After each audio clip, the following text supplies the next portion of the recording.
নতুন করে তো চাঁদপুরে মন্ত্রী হয়েছে। গত 50 বছরে কত মন্ত্রী চাঁদপুরে আইলো আর গেল, কিন্তু চাঁদপুরবাসীর কোনো ভাগ্য পরিবর্তন হইল না।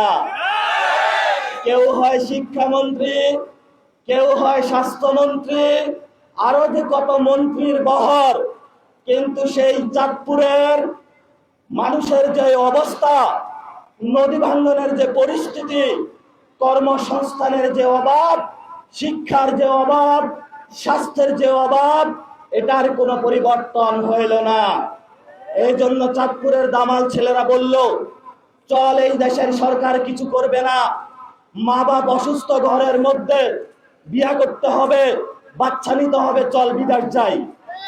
এই জন্য চাঁদপুরবাসী নিজে ইনকাম করে, নিজে খায়, নিজের টাকা চলে, আমাদের কাউকে গুনার টাইম নাই। আমরা যদি নিজেরে খাই, নিজেরে করি, নিজেরাই হলে চিকিৎসার টাকা দেই, নিজেরাই হলে বাচ্চাদেরকে জন্য শিক্ষার জন্য টাকা দেই, তাইলে বাবা তুমি কোন বাপু? তোমারে যে আমি গুইনা কথা বলবো, তোমারে দিয়েছে ভোট, তুমি যাইয়া করে ইজারাঘাট, তোমারে দিয়েছে ভোট, তুমি যাইয়া হলো নদীতে বালু উত্তোলন করো, তোমাকে দিয়েছে ভোট, তুমি হলো যাইয়া বিভিন্ন জায়গায় চাঁদাবাজি করো, দখল করো। এমন বাংলাদেশ আমরা 5 তারিখের পর আর দেখতে চাই নাই। নাসিরউদ্দিন কথা বললে খারাপ হয়ে যায়।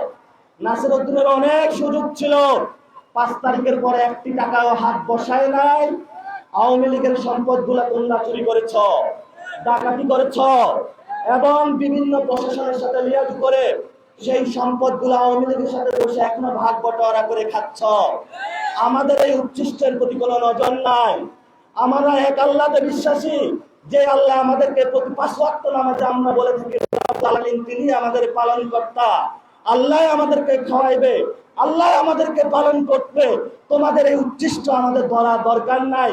যে উচ্ছিষ্ট তুমি হলো একটা মানুষের গলায় পড়া দিয়ে হলো তার থেকে হলো তার জীবন বাজি রেখে তার সবকিছু তুমি ছিনিয়ে নাও। আল্লাহ তোমাদের একদিন এই পৃথিবীতে বিচার করবে।